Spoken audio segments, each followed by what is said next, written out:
পর্যন্ত বাংলাদেশে আপনারা অপরাজনীতি তৈরি করবেন, ততদিন পর্যন্ত জুলাই বিপ্লবী ছাত্র জনতা আপনাদের রাস্তার মধ্যে ঢাল হয়ে দাঁড়িয়ে ইনশাআল্লাহ।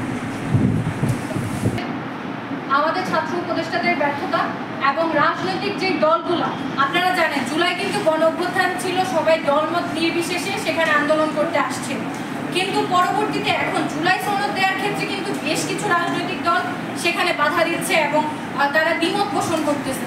তো আমি এখানে জুলাই রাজনৈতিক দলগুলো আমাদের যে দ্বিমত পোষণ করতেছে, রাজনৈতিক দলেদেরও এখানে প্রবলেম আছে এবং আমাদের যে ছাত্র জনতা, ছাত্রদের যে ছাত্র উপদেষ্টা, তাদের ব্যর্থতাও কাজ করতেছে। এই ব্যর্থতা কাটিয়ে ওঠার জন্য আপনি কি মনে করেন, কি করলে এই ব্যর্থতা কাটিয়ে উঠতে পারবে তারা? আমার ব্যক্তিগতভাবে মনে হয় আমরা যদি সত্যিকারের জুলাইকে নিজের মধ্যে ধারণ করতে পারি এবং আমরা যদি আসলেই এই যে শহীদ ভাইদের কথা মনে করি, তাহলে আমার মনে হয় না যে আমাদের মধ্যে কোনো ব্যর্থতা বা যে কোনো কিছুই আমাদের রাস্তায় বাধা হয়ে আসুক, আমরা হয়তোবা সেটাকে মানে কি বলে যে প্রতিঘাত করে আমরা সেখান থেকে বের হয়ে আসতে পারবো। তাই জন্য ব্যর্থতাটা আসলে আমার যেটা মনে হয় আমাদের উপদেষ্টারা তাদের নিজের প্রেরণাটা ভুলে গেছে, তাদের রোডম্যাপ ভুলে গেছে, যার কারণে তারা এই ব্যাপারে ব্যর্থ হচ্ছে।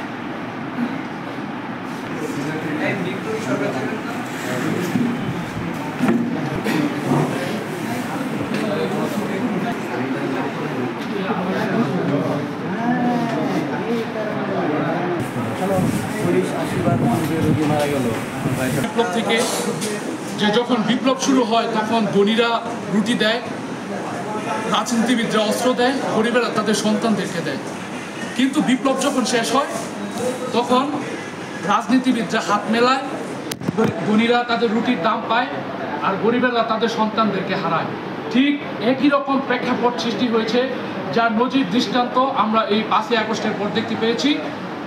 সেই রাজনীতিবিদরা আজকে হাত মিলিয়েছে, ধনীরা তাদের ন্যায্য দাম পাচ্ছে, তারা মূল্য পাচ্ছে, তারা তাদের অর্থ পাচ্ছে, কিন্তু গরিবেরা তাদের সন্তানদেরকে হারিয়েছে। গরিবেরা তাদের সন্তানদেরকে খুঁজছে সেই কারাগারে, খুঁজছে রাজপথে। আমরা আসলে বৈষম্য বিরোধী যে চেতনা, যেই লালন করে আমরা আন্দোলনে নেমেছি, তার কিছুই আমরা দেখতে পাচ্ছি না। আমরা কেন আজও দেখতে পাচ্ছি যে রাজপথে হত্যা, আজও যেই রাজপথে আন্দোলন গড়ে উঠেছে সেই রাজপথে কেন আবার রক্ত ঝরবে, কেন আবার কবি রুদ্র মোহাম্মদ শহীদুল্লাহর ভাষায় উচ্চারিত হবে, আজও জাতির পতাকায় খামচে ধরেছে সেই শকুনেরা, কেন আমাদের শুনতে হবে? আজকে আমরা গতকাল যে নৃশংসতা আমরা দেখেছি,